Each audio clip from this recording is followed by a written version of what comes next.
it helped me a lot through the grief stages.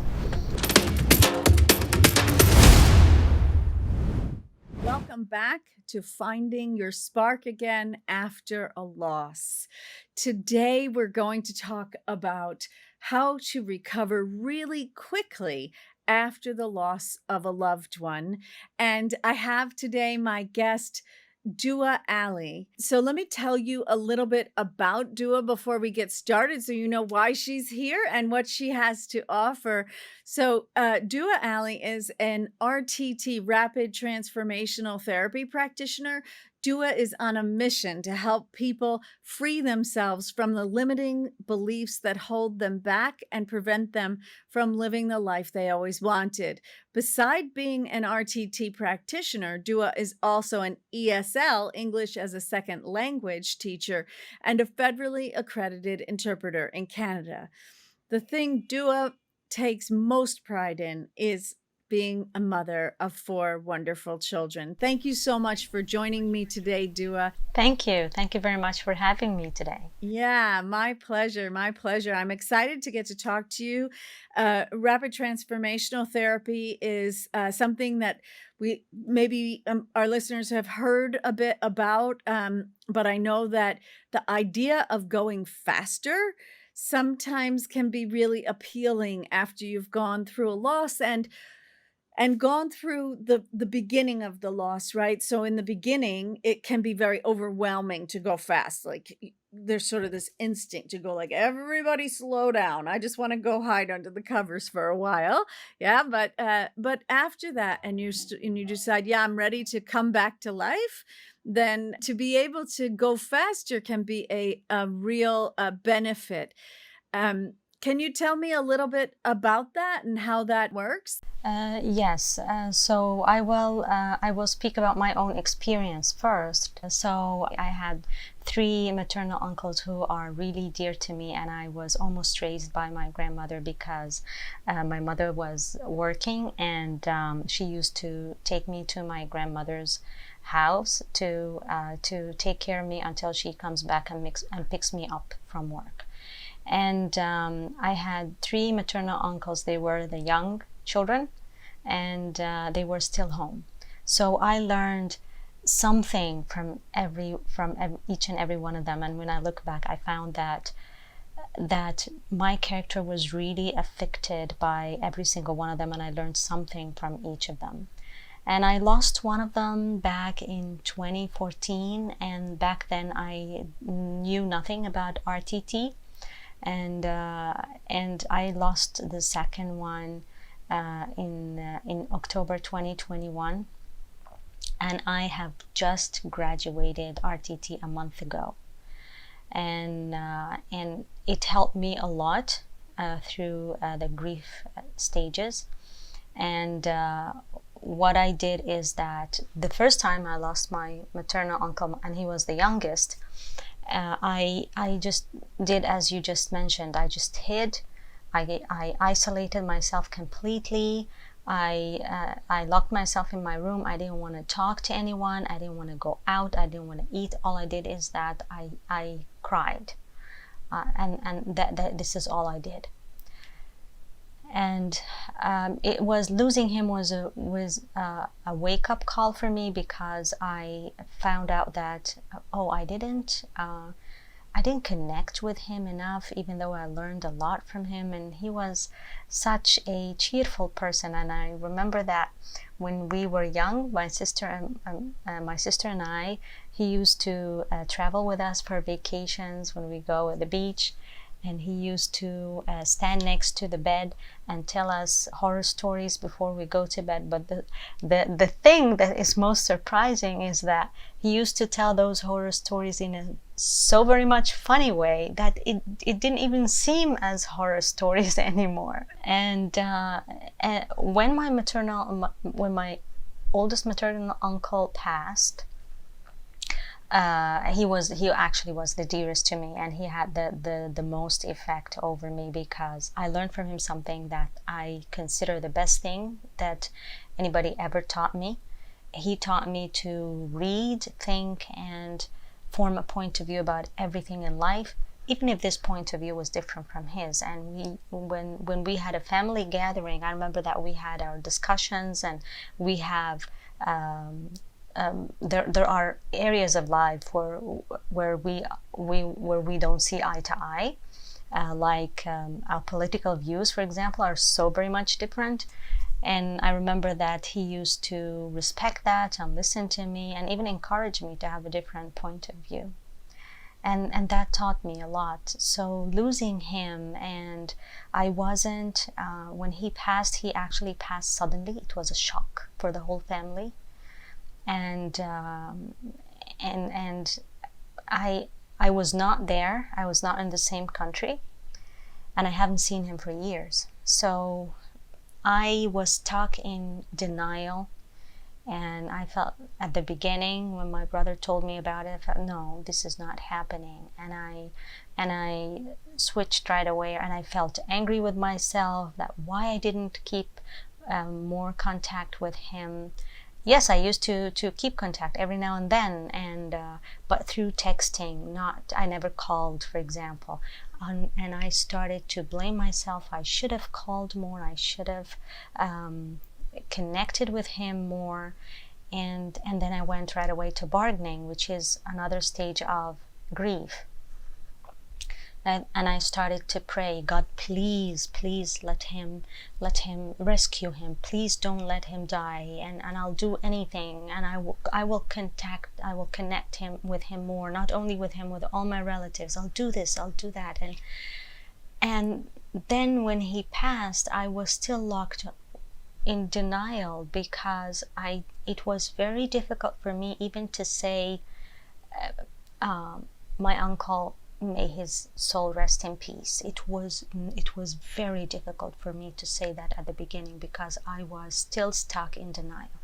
But then I thought to myself, I really bounced. When I look back, I feel that I really bounced back really quickly, way faster than I did with my youngest maternal uncle passing back in 2014. And that was because I thought to myself, wait a minute, I shouldn't react this way after what I've learned in RTT. I'm a different person now, and I should use what I learned. And what I did is that I gave myself a session, an RTT session, and I went within and asked myself, why am I stuck? Where am I stuck? Am I stuck in which stage of grief I am stuck? Am I stuck in denial, or is it anger, or is it depression? Which stage am I stuck in? And I found out during the session, it came up. Why? Because what we do during a session in RTT is that we regress the client back to scenes from the past that has to do with the root cause of the issue. And the issue here is grief. And because, of course, it's very well known why they feel grief, so I didn't regress myself to why I feel grief, because I know. I regress myself to why I am stuck in denial. And it was easier for me to find the root cause. And then once I did that, I felt a huge relief, because I validated my emotions, I released the negative emotions. And after I was done with the session, I thought to myself, now what is grief? Grief is energy, and I'm going to use that energy positively. I'm going to transmute that energy to create something that I love, and to help others, and to pick themselves up from grief smoother, easier, and faster, and move on from it. And after that, I found myself thinking, how would my maternal uncle want to see me? He wouldn't want to see me sad or grieving or crying. He would want to see me happy. He will want to see me full of energy. He will want to see me achieving my goals. And then I thought to myself, this is exactly what I'm going to do. I'm going to use that energy so that when he looks at me, he would say, I'm really proud of you, or you really learned something from what I taught you. And this, it was really eye-opening. I really owe it to RTT for being able to bounce back faster and to well, I would never say that RTT takes away the pain. It doesn't do that. It just helped me go through the pain or the stages of grief smoother and easier. Yeah, so that is a beautiful story. Thank you for sharing that with us. And it sounds like RTT really made a significant difference in a very short period of time, like in one session. Yes, yes. And this is why we call it rapid, because what talk therapy can resolve in years, it's not that talk therapy doesn't work. It does work, but it takes a very long time. What can talk therapy resolve in years, RTT can resolve in 1 to 3 sessions.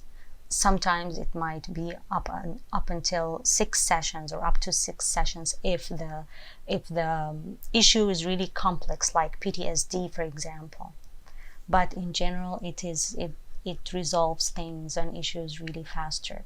So now with RTT, is that an in-person therapy or is that a virtual therapy?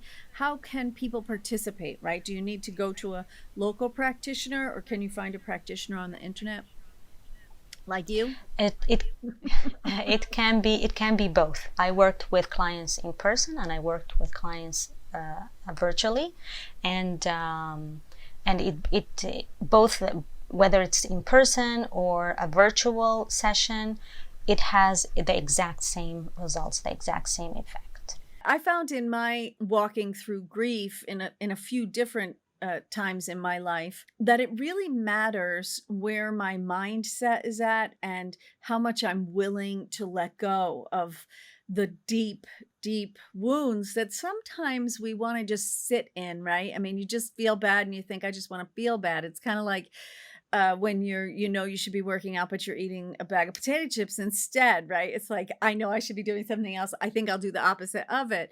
And often we do that in grief, right? Because we're just kind of accessing that vibrational state, right? Two ends of the same idea, two sides of the same coin.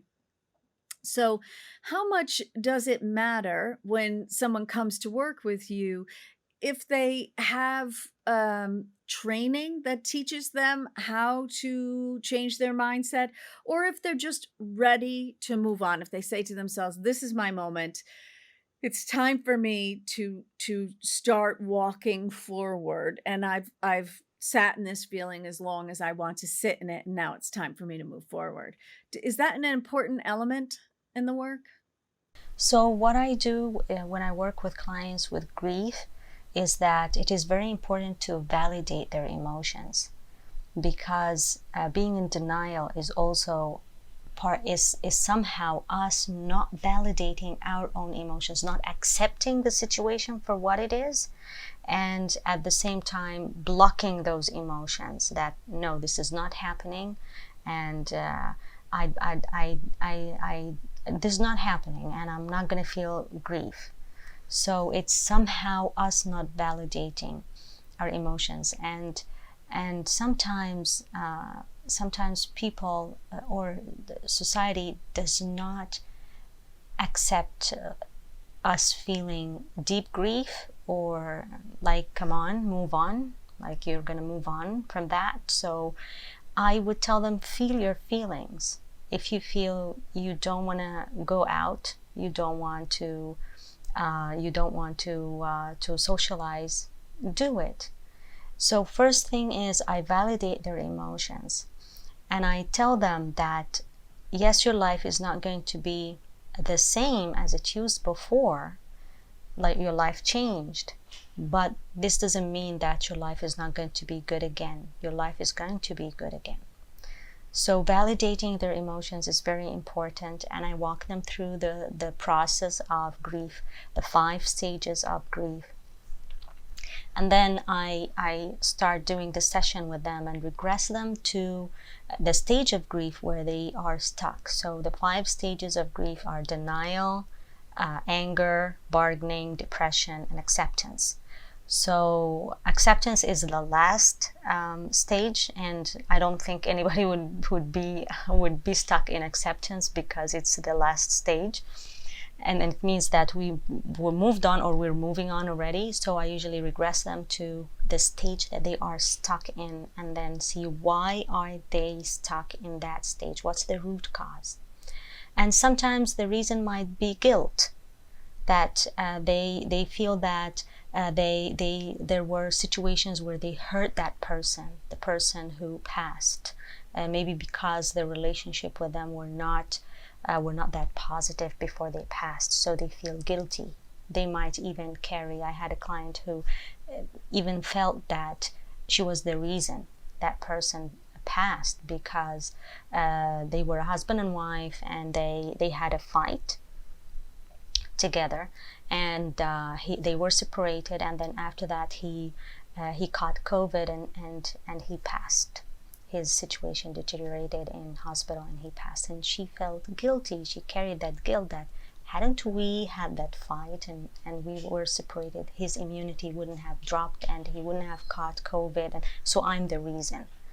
So I had to help her let go of that. Yeah, and I find that really getting to that place where people can understand that we all have our own path. And that path, of course, we're impacted by the world around us and the relationships around us, but that path is our path and we're choosing it in some way. I'm not saying we're actively, consciously always choosing it, but we could be, right? We could be more deliberate with that. And so making that space between my actions and their actions is a very important piece. I know I felt that way a lot when my late husband passed, that boy, we tried so hard to keep him on the planet, and he worked so hard at it and I worked so hard at it, and we just tried the best we could, but his, he just slid out of this world. That was his experience. And of course, when you're in a caregiver role, in that case, or even in a marital role, as you're describing, when you do things, you're like, oh, if I had just done this 3 hours earlier, or, if I hadn't had an argument in her case, that kind of thing. And that kind of self-abuse and bargaining is no use to anybody. Yeah, that's true. And it also reminds me of another client that I worked with. She didn't approach me with an issue with grief, but it showed in the session that she did not process grief, because she was pregnant, and she came to me with an issue with birthing her child, and turned out that she was pregnant before, years ago, and she decided to have abortion. And and she didn't let herself grieve that child. And during the session, it showed up that she did not process that grief, and that she still carries that feeling of guilt. So I had to help her let go of that feeling of guilt. And she thanked me after the session, and she said, I didn't know that I was carrying that. I said, no, I tried my best in the session to dig deeper, because if you don't let go of that feeling of guilt, you will carry it with you with your new baby, and it will affect your relationship with them. So it's sometimes we carry the grief with us, and what happens is that those emotions that we oppress and we don't let ourselves feel them, they don't go anywhere. They just get stored in our body, and they come back to attack us. And this is what happened to her, because the reason she was having problems with birthing is that because she didn't let herself grieve for her first baby that she aborted. She had problems in her body, and a part of her cervix was removed. She had an operation. So this is why she had a problem in birthing. Yeah, it really speaks to that vibrational state. In my programs, we are always talking about that vibrational state. And sometimes it's things that you've been through that you can even think that you've dealt with. And but some piece of it didn't quite get released. And so to really own up to that vibrational state and be willing to move forward, to move that energy out of your body is really a big piece of that puzzle. What would you say are some of the kind of red flags or the things that people should look for in themselves in order to know maybe RTT is a good thing for me to reach out for when they're going through this process? If they feel that they are stuck in one stage of or another. So I knew that I needed an RTT session when it was difficult for me when speaking about my uncle to my brother or to my mom or to his daughter, um, that I cannot say, may his soul rest in peace. So I thought to myself, no, wait a minute, I'm stuck in denial. I cannot accept that he passed. I cannot even say it. So this is when I realized that no, I need to not after everything I learned, I'm not gonna let myself store that grief in my body, and then it will go nowhere. It will attack me. So you would say if you've been in a certain mode for a while, maybe people are mentioning that to you. Like I know that sometimes when people move from deep sadness into anger, the people around them get very uncomfortable, right? Because it's uncomfortable when people are angry. However, they're moving in a good direction, right? For them, even though it's less comfortable for the people around you. But do you think that when people, if somebody comes to you and says, gee, you seem to have been angry, sad, remote, whatever that part is that you're going through for a very long time, maybe it's time for you to do something about that? Is that really the stage at which someone would reach out to you? Yes. Mm, Yes, they can check. yeah. They can either check with themselves, or they can listen to how their family or friends say about it, what they're telling them. So it's really, this is when they should really seek help, when they realize that they are stuck in one of the stages of grief. So I know that there are some broad guidelines about the length of time that people spend in the depths of grief, right? So it can be a few months to a few years for that. And I know that with my own process, after my husband died, that went at a different pace than the people around me expected, right? Because I had all these tools, so I was able to walk through my grief quite quickly, and not that it maybe ever ends, I don't know yet, but certainly to be able to decide to move in a direction, to take actions, to participate in the world, um, to be willing to accept some new conceptions of yourself, because often when somebody dies, you really have to kind of reinvent yourself, even if it's not a husband or spouse or child or a parent. Sometimes it can just be someone who's a little less in that inner circle, and still it requires that you redefine how you see yourself. And so I wonder, is there a general sort of pattern that you see that is a length of time between when someone experiences the passing of their loved one and when they end up reaching out to you? I can't say that there is a certain length of time, because everyone is different, and sometimes people just deny their feelings. They don't want to feel their feelings. So the longer they deny their feelings, the longer it will take them, the longer time they will take to reach out for help.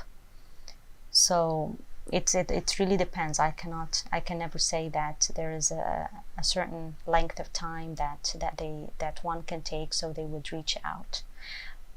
That's great. So it's all very individualized, really. So that means that whenever they're feeling that kind of sticky point, that might be a good time to reach out for a health practitioner in some way, right? And in your case, an RTT practitioner, yeah. Yes, not let themselves reel for too long in one stage of depression, or caught for too long in one stage of depression. So, sorry, of grief. So I know some clients who reach for help after years. Like one client reached for help after maybe 4 or 5 years. So that's too long of a time for them to, to let themselves go in life without releasing those emotions. So, on this show, we always try to talk about helping people to find that spark again. But that really means that we have to acknowledge and work with the entire process, right? Because it doesn't start at that last bit where you go, okay, I'm ready to really tap in to something that feels very, very good. Um, is it appropriate with RTT for if you've moved through grief quite well, and you say to yourself, okay, well, I'm functional and I'm going to work and I'm taking care of my children and I'm doing the things that need to be done in the world, and I don't feel horrible. I feel okay. I feel okay. Is RTT something that can help you to get from that level of kind of content to a place where there's a real spark in your life where you can really access joy? Absolutely. So some of the tools, I'll give an example. Some of the tools that I use during the session, or that like all RTT practitioners use, is that we let the client hold what is called a dialogue with the person who passed. We use the power of imagination, because during the RTT session, what we do is that we access the subconscious mind, and one of the very important tools that we use in RTT is traditional hypnotherapy. So when we regress the client to those past scenes from their lives, that why they are stuck in that stage, we help them visualize that they are speaking with the person, and then they can release a lot of emotions. This is a huge tool of releasing emotions, and that those feelings that they release can be feelings of guilt, they can be feelings of shame, and it varies. It's different. Everyone is different. So basically, one of the tools that I use is to help them release those emotions by having that dialogue with the person who passed. That's great. That's really great. I appreciate you kind of going through the process of that with us. It's amazing how much power we have in our own selves, in our bodies, with our spirits, with our minds, when we use them in these ways that we might not ever think of on our own, right? But we have a practitioner to say, okay, if you're guided in this direction, you can make a real change in what's happening in your experience. So that's really nice. That's really great. It now tell me, is there anything, if you could only give one piece of advice to people walking through this process and doing exactly what we're talking about, really reaching for finding their internal spark, is there one piece of advice you would give them? Validate your feelings. Don't try to disconnect from your emotions, because your feelings are there to be felt. Your feelings are not there to last, but they are there to be felt. So validate your emotions. Don't deny them. Don't oppress your emotions. If you feel you want to cry, cry. Don't let yourself, I won't say don't let yourself, you know, reel in depression for a long time. Seek help if you need, and seek help as soon as possible. Don't take a very long time until you seek help, because sometimes we don't want to seek help because we tell ourselves, no, I can do this on my own. So, and I know a lot of people who do that, not only with grief, with a lot of other issues in life. Yeah. And Do I need it? Do I really need it? You know, the purpose of our lives is joy. So are you going to enjoy it? Will it enhance your experience is really that bigger question, isn't it? exactly, don't wait until it's too long until you ask for help or you seek help, because it's, as you just mentioned, the purpose of life is to have joy. So if we don't have access for that, then what's the purpose, and how are we going to be able to function in life and achieve our goals and live life to the full, the way we should or we're supposed to, if we don't have access to joy? Yeah, that's wonderful. Thank you so much for sharing all of this.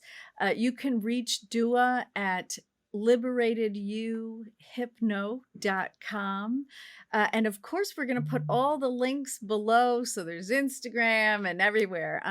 I find that Instagram is a great way to stay in contact. And I know I do that a lot on my Instagram account, where, you know, if you get that up to date information all the time in the stories and reels, and there's so many different ways to integrate with that. And of course, the website is a great way to reach out as well. So thank you so much for coming and talking to me, Duaa. I appreciate that, and we have learned from your wisdom today. So if this has impacted you at all, please do put a comment on the platform that you're listening to it from. Feel free to reach out to Duaa or myself, and let us know, what did you connect with? In what way can this information help you to move forward? So thank you so much for coming. Thank you very much for having me. It was my pleasure.